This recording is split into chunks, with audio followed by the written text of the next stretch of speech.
Assalamualaikum warahmatullahi wabarakatuh.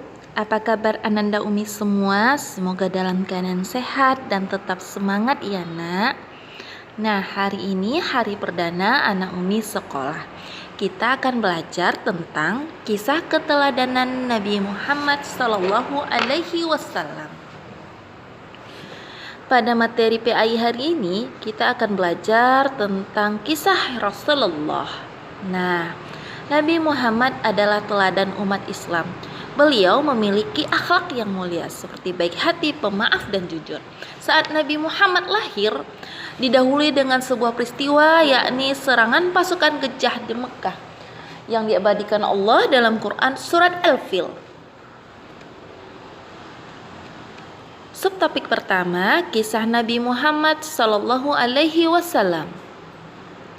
Setelah peristiwa serangan gajah tersebut, Nabi Muhammad lahir yakni pada hari Senin tanggal 12 Rabiul Awal tahun gajah. Ayah Nabi Muhammad bernama Abdullah. Kakeknya bernama Abdul Muthalib. Abdullah meninggal sebelum Nabi Muhammad lahir. Ibunya bernama Aminah binti Wahab. Abdul Muthalib sangat senang dengan kehadiran cucunya Nabi Muhammad.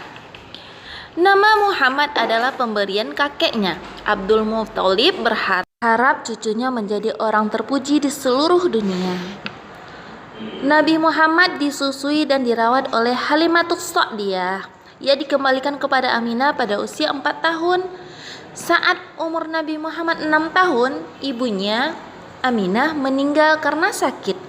Kemudian Rasulullah dirawat oleh kakeknya Abdul Muthalib selama 2 tahun. Nah, qadarullah ketika Nabi Muhammad berusia 8 tahun, kakeknya pun meninggal. Lalu Nabi Muhammad dirawat oleh pamannya. Paman Rasulullah tersebut bernama Abu Thalib. Abu Thalib sangat sayang kepada Rasulullah karena Rasulullah adalah anak yang baik, suka membantu dan rajin, serta beliau adalah anak yang jujur.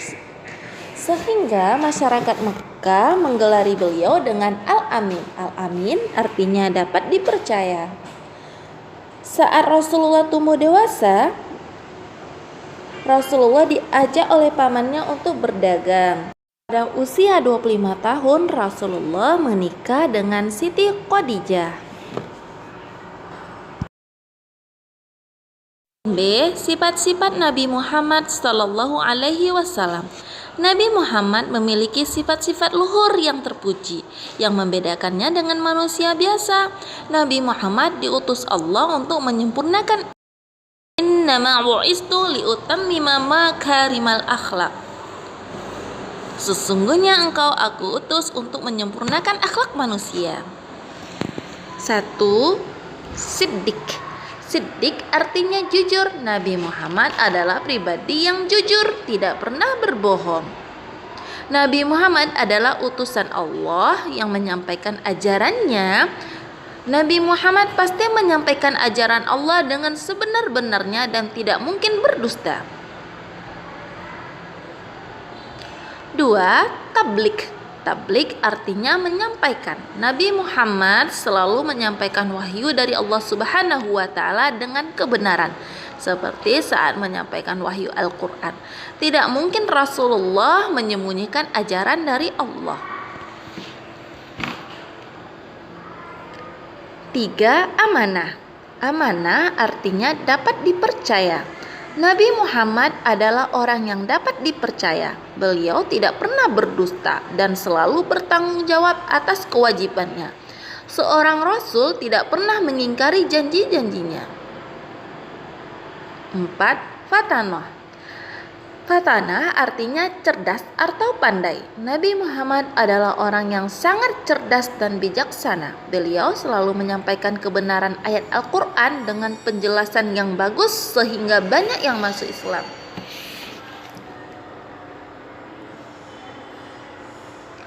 Allah memuji ketinggian budi pekerti Nabi Muhammad Sallallahu Alaihi Wasallam dalam surat Al-Qalam yang artinya dan sesungguhnya engkau benar-benar berbudi pekerti yang luhur. Sebagai anak muslim, kita harus menjadikan Nabi Muhammad Sallallahu Alaihi Wasallam sebagai uswatun hasanah, artinya contoh teladan bagi kita dalam menjalankan kehidupan sehari-hari.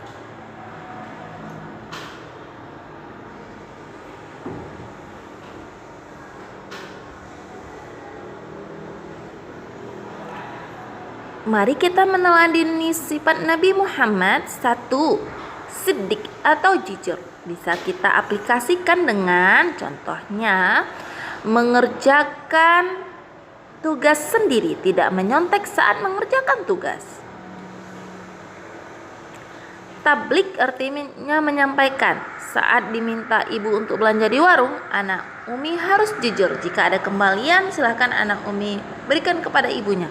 Menjelaskan pelajaran ke teman yang belum paham. Itu contoh dari aplikasi sifat tablik. 3. Amanah, dapat dipercaya. Contohnya menepati janji dan tidak mengingkarinya. B. Jika dipercaya menjadi ketua kelas, kita harus melaksanakan kewajiban dengan baik. C. Menyampaikan pesan yang dititipkan kepada kita.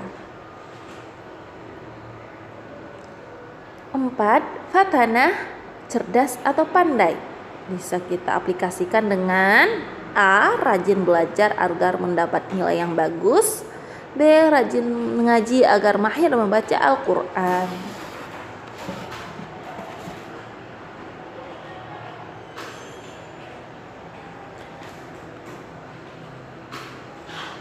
Nah, demikian pelajaran kita tentang kisah teladan Rasulullah. Semoga bermanfaat. Wassalam. Akhir pelajaran kita, marilah kita bacakan hamdalah. Alhamdulillahirabbil alamin. Syukron. Wassalamualaikum warahmatullahi wabarakatuh.